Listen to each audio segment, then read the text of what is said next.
Apa kabar? Jumpa lagi dengan saya dalam mata kuliah Termodinamika Teknik. Sekarang kita membahas tentang entropi, di mana sebelumnya kita membahas tentang hukum kedua termodinamika. Oke, saya lanjutkan saja. Entropi adalah properti yang agak abstrak sebetulnya. Jadi sulit diartikan dengan jelas sampai Anda coba search di Google entropi itu apa, itu biasanya teorinya akan berbeda-beda dan sulit untuk memberikan deskripsi fisik. Nah, bagaimana caranya? Untuk menentukan entropi ini biasanya dengan mempertimbangkan keadaan mikroskopik sistem. Jadi mikroskopik itu berarti sangat kecil sekali. Entropi biasanya lebih baik dipahami dan dinilai dengan mempelajari penggunaannya dalam proses rekayasa yang umum ditemui. Biasanya begitu. Tetapi entropi itu ada. Jadi seperti dia tidak bisa dihilangkan atau diciptakan secara lihat itu tidak bisa. Tetapi bagaimana ilmuwan pada zaman dahulu atau zaman sebelum kita itu dia menentukan nilai atau bagaimana dia menggambarkan suatu entropi tersebut. Nah, entropi tersebut itu awalnya adalah dari pernyataan ketidaksamaan Clausius bahwa integral siklus dh per T, dh ini adalah kalor, T adalah temperatur, selalu hasilnya kurang dari atau sama dengan 0 untuk mesin reversible maupun mesin irreversible. Nah, persamaannya apa? Ini dari ini. Ketidaksamaan Clausius adalah integral dari dh per T itu kurang atau sama dengan 0. Artinya di sini adalah integral dari jumlah diferensial perpindahan panas dibagi dengan suhu pada batasannya atau daerah batasannya. Artinya bacanya seperti itu. Jadi di sini untuk melihat ketidaksamaan dapat dilihat melalui gambar siklus di bawah ini. Ini adalah suatu mesin panas reversible di mana panas yang lebih tinggi, ya ini adalah HH, ya TH, temperatur yang lebih tinggi, dia berpindah masuk pada mesin. Kemudian masuk pada sistem ini sehingga dia menghasilkan suatu kerja. Dan panas dari sistem ini kemudian dia keluar menuju temperatur yang lebih rendah atau HL berarti low. Kalau yang ini H adalah high berarti temperatur yang lebih rendah. Sehingga boleh diartikan bahwa untuk mesin panas adalah perpindahan dari panas yang lebih tinggi menuju panas yang lebih rendah. Oke ya. Sehingga di sini untuk siklus ini integral perpindahan panas dh lebih besar dari 0, hasilnya adalah HH minus HL lebih besar dari 0. Apa arti rumus ini? Aslinya artinya adalah hasil dari panas yang keluar, ini panas yang keluar, hasil dari panas yang keluar ditambah dengan panas yang masuk. Sebetulnya rumusnya ini kalau namanya integralnya adalah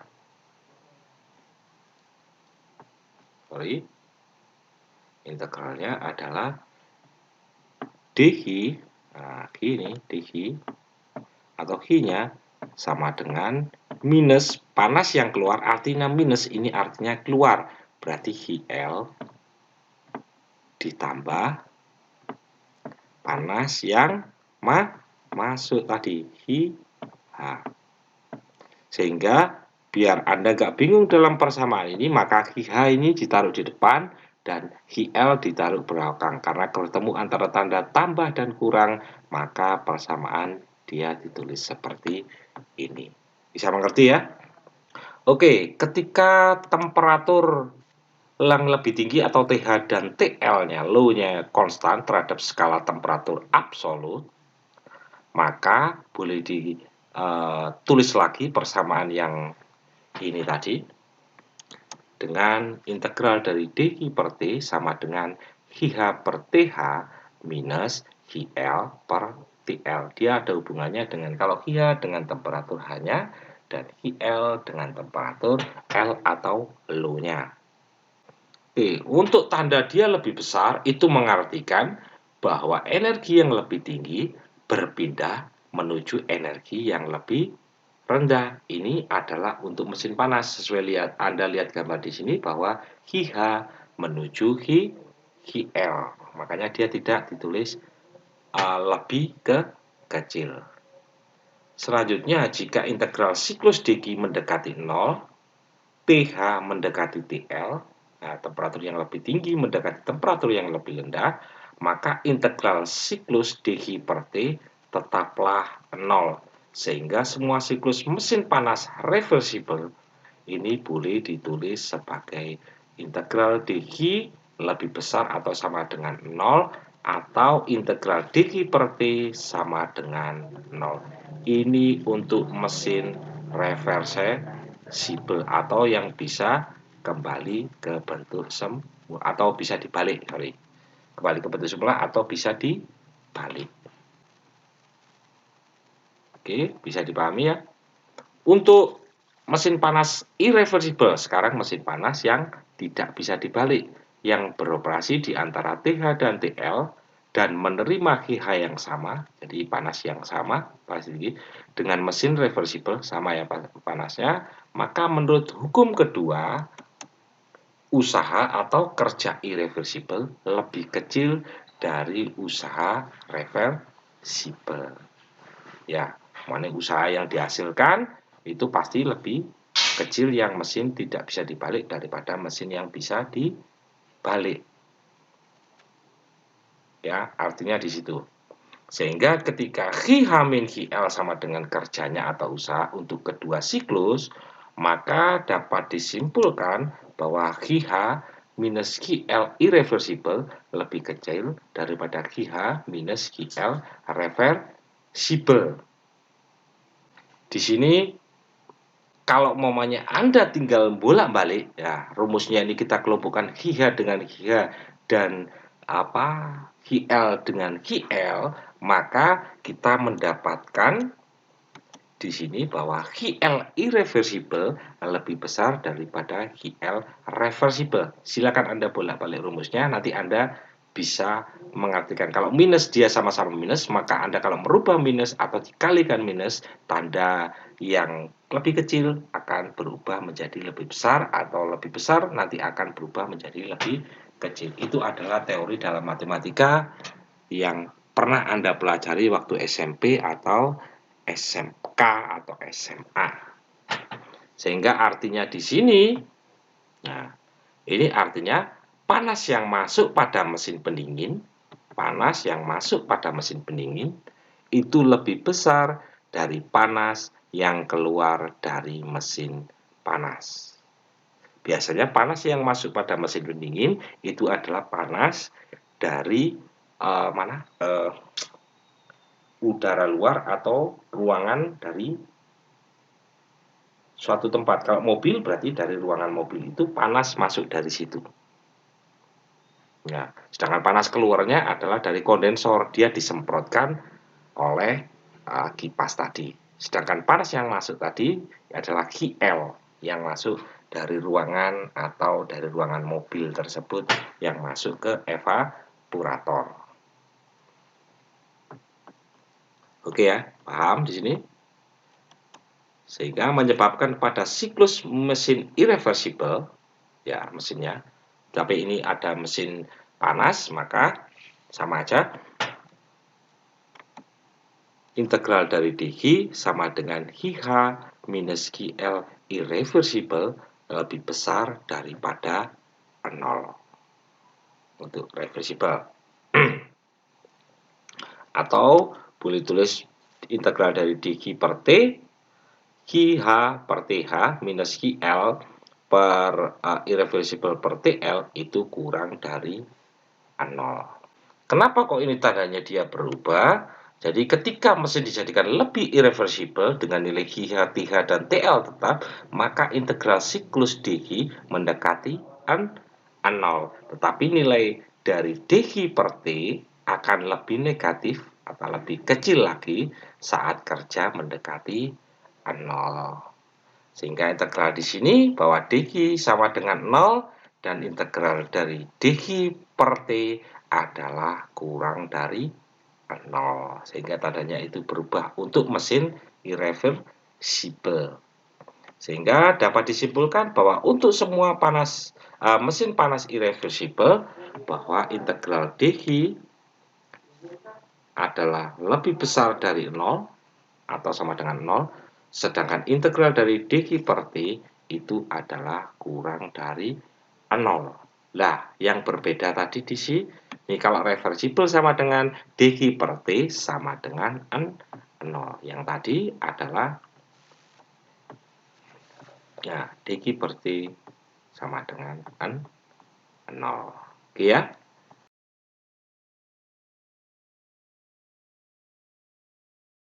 Sehingga perbedaannya adalah di daerah sini. Ya. Oke, saya lanjutkan. Untuk melengkapi pengungkapan pernyataan ketidaksamaan rasius, maka dilakukan analisis pada kedua siklus mesin pendingin antara mesin pendingin reversible dan pendingin irreversible. Kalau mesin pendingin yaitu pastinya panas berpindah dari tempat yang lebih dingin atau temperatur yang lebih dingin ke temperatur yang lebih panas. Tetapi pastinya kalau semuanya mesin pendingin, nah ini yang penting, dia membutuhkan kerja. Kalau mesin panas, dia menghasilkan kerja, pastinya itu. Ini yang reversible atau bisa dibalik. Sehingga dari gambar ini dapat dilihat bahwa integral DG sama dengan min QH plus QL kurang dari 0. Seperti teori tadi, integral dari kalornya adalah hasil dari panas yang keluar ditambahkan dengan panas yang masuk. Ini adalah panas yang keluar.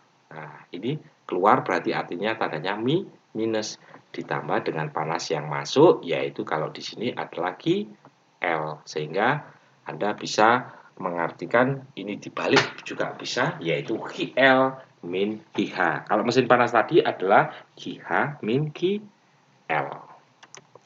Oke ya, bisa dipahami.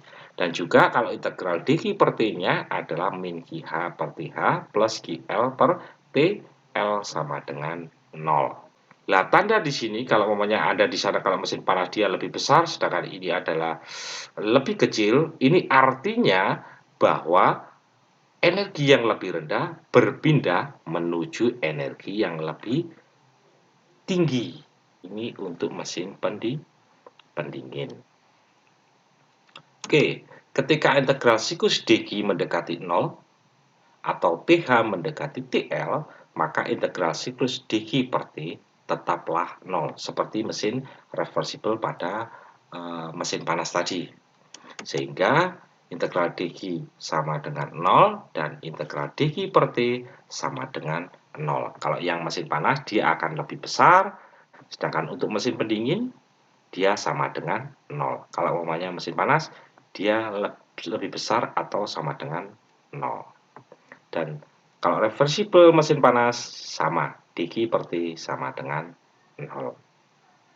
Bisa dipahami ya perbedaan dari mesin panas yang reversible atau mesin pendingin yang reversible. Sama-sama tetapi berbeda di sininya. Ini untuk mesin pendingin dan yang tadi kalau lebih besar atau sama dengan dari 0 itu untuk mesin panas. Selanjutnya untuk semua siklus mesin pendingin reversible, integral dari DQ-nya ini adalah lebih kecil. Kalau yang tadi mesin panas adalah lebih besar. Karena dia kalau maunya dibalik terus tekanannya temperaturnya lebih dekat, maka dia akan semakin kecil. Sehingga dia lebih kecil atau sama dengan 0. Sedangkan DQ per T adalah sama dengan 0. Inilah yang sama untuk mesin reversible.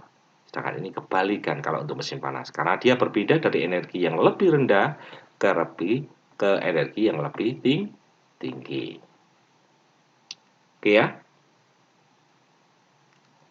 Sehingga untuk mengacu pada hukum kedua dapat disimpulkan bahwa kebutuhan input kerja mesin pendingin irreversible akan lebih besar daripada mesin pendingin reversible, atau kerja dari irreversible lebih besar daripada kerja atau usaha yang dibutuhkan untuk mesin reversible. Sehingga ketika QH-QL sama dengan kerja untuk kedua siklus, maka disimpulkan bahwa QH irreversible dikurangi QL-nya itu lebih besar daripada QH reversible dikurangi QL. Ini artinya bahwa panas yang dilepas, ini kan panas yang dilepas QH. Nah, panas yang dilepas, ini juga panas dilepas. Panas yang dilepas mesin pendingin irreversible, nah, irreversible panas untuk ininya yang dilepas itu lebih besar daripada panas yang dilepas oleh mesin panas atau mesin reversible. Artinya di sini itu kalau yang ini sama-sama coret. Kalau ini dipindah kan menjadi plus, ya kan? Nah, atau ini. Nah, ini kalau saya pindah akan menjadi simple plus atau QH irreversible lebih besar daripada QH reversible, artinya itu. Oleh karena itu, untuk mesin pendingin irreversible, integralnya adalah sama. Jadi ini adalah kalor yang dilepas ditambah kalor yang masuk. Ya, dia lebih kecil karena energi berpindah dari energi yang lebih rendah ke energi yang lebih tinggi, atau integral dQ per T sama dengan seperti ini.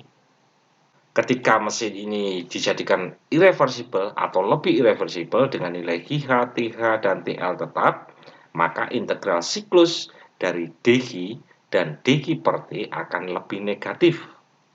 Namun batasan dQ mendekati 0 tidak digunakan. Itu tadi apa bedanya? Kira-kira Anda sudah punya pancingan bahwa nanti integral dQ-nya apa hurufnya, atau integral tandanya nanti apa. Jadi sehingga di sini untuk semua siklus mesin pendingin irreversible berlaku bahwa integral dQ kurang dari 0 dan integral dQ per T adalah kurang dari 0. Nah, ini kalau reversible pasti sama dengan 0.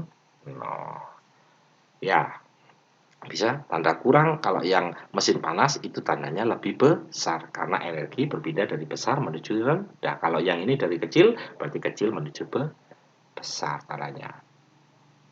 Oke, bisa dipahami ya. Jadi di sini kesimpulannya bahwa dalam kaitan dengan tanda integral dQ telah ditentukan semua kemungkinan siklus reversible adalah dQ kurang atau lebih besar dari 0, di mana semua siklus reversible adalah integral dQ per T sama dengan 0, ya. Ingat ininya aja. Kalau untuk reversible dia pasti sama dengan 0, sedangkan untuk reversible sama ya integralnya itu kalau mamanya ini adalah dia lebih kecil, karena kalau yang ini pasti dia lebih besar dari 0, kalau yang ini adalah lebih kecil dari 0, dan integral dQ per T-nya adalah kurang dari 0. Sehingga untuk semua ini siklus ini dapat ditulis bahwa dQ untuk yang irreversible ya, dQ per T kurang dari atau sama dengan 0. Sehingga di sini ada yang sama, ya ini yang sama, yang ini tidak sama. Ya, kalau yang tadi dia lebih besar atau lebih kecil. Kalau mesin panas dia akan lebih besar. Ya, untuk H-nya ini dia lebih besar. Tapi kalau untuk mesin pendingin dia lebih kecil.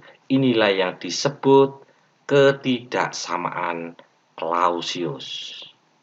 Ya, atau ketidaksetaraan Clausius. Lah, yang kesamaannya ya ini. Ini untuk reversible. Dari ketidaksamaan ini, nilai G ini nilainya adalah sama, yang disebut panas yang keluar itu akan berhubungan dengan entropi. Nah, ada entropi yang dihasilkan atau dibutuhkan. Nah, entropi ini sehingga kadang G ini disebut juga dengan nilai dari entropi atau delta S. Kalau delta S berarti ada S2 minus S1. Jadi entropi yang keluar dikurangi entropi yang masuk. Kalau dia hurufnya besar berarti dia masih tidak dibagi massa, tetapi kalau dibagi massa hurufnya akan menjadi lebih kecil atau boleh dibilang disebut sebagai entropi jenis. Tapi jarang, biasanya entropi tulis sudah S kecil karena dia satuannya nanti ada sudah persatuan massa. Oke ya, di sini bisa dipahami. Oke, saya lanjutkan. Di sini ketidaksamaan Clausius dapat juga dipertimbangkan melalui pembangkit listrik tenaga uap sederhana seperti pada gambar di bawah ini. Sehingga di sini Anda melihat bahwa dari kondensor itu ada suatu campuran air dan uap. Dia masuk ke dalam pompa atau dipompa. Setelah dipompa sehingga uap ini menjadi apa ya, kalau uapnya berkurang maka dia akan menjadi cairan jenuh. Nah, ini cairan jenuh. Dia meninggalkan pompa menuju boiler. Nah, ketika air ini dipompakan maka tekanannya itu diharapkan atau dinaikkan sampai menuju ke tekanan boiler, sehingga tekanannya diharapkan menuju ke tekanan 0,7 megapascal. Nah, dari sini di boiler air tersebut, air cairan jenis tersebut dipanaskan pada tekanan yang tetap ya, sehingga dia temperaturnya mengalami kenaikan dan dia berubah menjadi uap. Oke, lah uap tersebut kemudian digunakan untuk menumbuk sudu-sudu pada turbin. Nah, sehingga turbin sini akan berputar dan putaran tersebut menghasilkan suatu kerja. Kerja ini digandeng ke generator listrik menghasilkan suatu listrik. Nah, setelah uap ini menunggu sudu, maka tekanannya mengalami penurunan dan temperaturnya pastinya akan mengalami penurunan. Nah, tekanannya menjadi 15 kilopascal. Ini adalah sama dengan 700 kilopascal. Ya. Oke, Bro, bisa dipahami ya? Nah, di sini 19% quality artinya di sini bahwa uapnya adalah 90%, sedangkan airnya itu adalah 10%. Kemudian dia masuk ke kondensor, dia dinginkan sehingga dia menghasilkan di sini uapnya tinggal 10%, sedangkan cairannya adalah 90% dengan tekanan yang tetap. Oke ya. Bisa dipahami dari gambar sederhana ini. Oke, selanjutnya, sehingga jika tekanan dan kualitas dari masing-masing titik tersebut sudah diketahui atau ditentukan, maka perpindahan panas dari dua tempat yaitu boiler dan kondensornya adalah dG per T sama dengan dG per T boiler, ini boiler, ditambah dG per T dari kondensor. Sehingga ketika temperatur boiler dan kondensor tetap konstan, maka dapat diintegralkan menjadi dG per T sama dengan seperti 1 karena dia di temperatur daerah 1 untuk boiler, dan untuk kondensor adalah daerah 3. Ini daerah 3. Maka ini T-nya karena Q-nya yang diintegralkan panasnya, maka T-nya bisa keluar seperti kalikan ini ya. DG-nya pada daerah 1 menuju daerah 2. Nah, menuju daerah 2 ini. Ya, untuk G-nya kalornya dan kalornya ini adalah 3 menuju 4. Nah, ini T3 untuk daerah menuju 3 menuju 4. Sehingga dihasilkan G12 itu masnya dari 1 menuju 2 per T1 plus G34 yaitu per T3. Nah, jika massa fluida ini kita anggap 1 kg, maka untuk kalor dari 1 menuju 2-nya yaitu perubahan entalpi, yaitu perubahan dari karena ada panas yang masuk dan panas yang dibutuhkan tadi, panas yang masuk dan keluar. Nah, entalpinya sehingga di sini entalpinya mengalami kenaikan karena temperaturnya mengalami kenaikan. Kita anggap nilainya adalah 2066,3 kJ per kilogram. Saya ingat tadi kalau hurufnya dia lebih kecil, maka dia dibagi massa sehingga satuannya menjadi dibagi kilogram. Di mana temperatur pada ini diketahui pada temperatur satunya adalah T1 sama dengan 164,97 derajat Celcius. Ini nilainya adalah kita anggap semuanya sama. Kalau mamanya coba Anda buka tabel di sana, pada tekanan ini temperaturnya kira-kira adalah seperti itu pada tabel Cengkel ya. Sehingga terus selanjutnya adalah Q untuk daerah 34, yaitu antara entalpinya, entalpinya dibuang sehingga H4 minus H3 itu hasilnya adalah minus 1898,4. Kalau umumnya diketahui H4-nya adalah ini dan H3-nya 4 pasti dia di posisi sini dia temperaturnya lebih rendah sehingga hanya pasti lebih rendah. Sedangkan di sini temperaturnya lebih tinggi karena dia keluar dari turbin sehingga hanya lebih tinggi dan temperaturnya pasti akan lebih tinggi dan hasilnya akan negatif. Bukan berarti negatif di sini hasilnya oh berarti salah Pak. Bukan, tetapi negatif artinya ini adalah panas yang dilepas. Betul hasilnya negatif artinya di sini adalah panas yang dilepas. Sehingga temperatur di sini ya pastinya akan lebih rendah daripada temperatur yang di sini. Nah, sehingga T3-nya adalah 57 karena banyak panas yang dilepas atau kalor yang dilepas. Oke ya, dipahami. Kalau maunya Anda dulu masih mengingat, coba buka di termodinamika dasar, maka Q ini juga bisa sama dengan perubahan energi dalam jika entalpinya atau usahanya adalah 0. Tapi Q juga bisa sama dengan entalpi tadi. Sehingga di sini kalau mamanya kita boleh integralkan dG per T, kalau mamanya nilai dari Q-nya tadi untuk daerah 1,2 adalah ini ya. Ini temperaturnya T1-nya adalah ini dari persamaan ini. Nah, ini. Nah, ditambah 2,3 ini berarti satuannya adalah per Kelvin biar Anda nggak bingung kenapa ada 2,3, berarti ini temperaturnya adalah derajat Celcius dijadikan Kelvin. Nah, kalau maunya dia ditambah, ini harusnya ditambah karena dia minus, maka dia akan menjadi kurang dan hasilnya adalah ini. Sehingga di sini temperaturnya atau maksudnya energi kalornya persatuan temperatur ini adalah dilepas sebesar 1088 kJ per kilogram Kelvin. Sehingga Anda melihat dari sini, siklus ini terpenuhi untuk ketidaksamaan Clausius, ya kan? Ketidaksamaan Clausius bahwa dG per T itu semakin negatif hasilnya. Sehingga dikatakan pernyataan itu tidak melanggar hukum termodinamika. Seperti tadi kan Clausius mengatakan bahasa hasilnya kalau semakin diperkecil temperaturnya atau mendekati temperatur itu mendekati temperatur apa yang TH mendekati temperatur TL, maka dia hasilnya akan semakin negatif atau mendekati 0.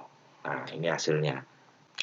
Untuk memudahkan, kalau umumnya Anda melihat teori tadi, maka Anda pastinya memahami Kalau umpamanya ini artinya ini per ini. Kalau mencari nilai kalor bagaimana untuk mencari nilai entropi, bagaimana untuk mencari nilai dari entalpi bagaimana.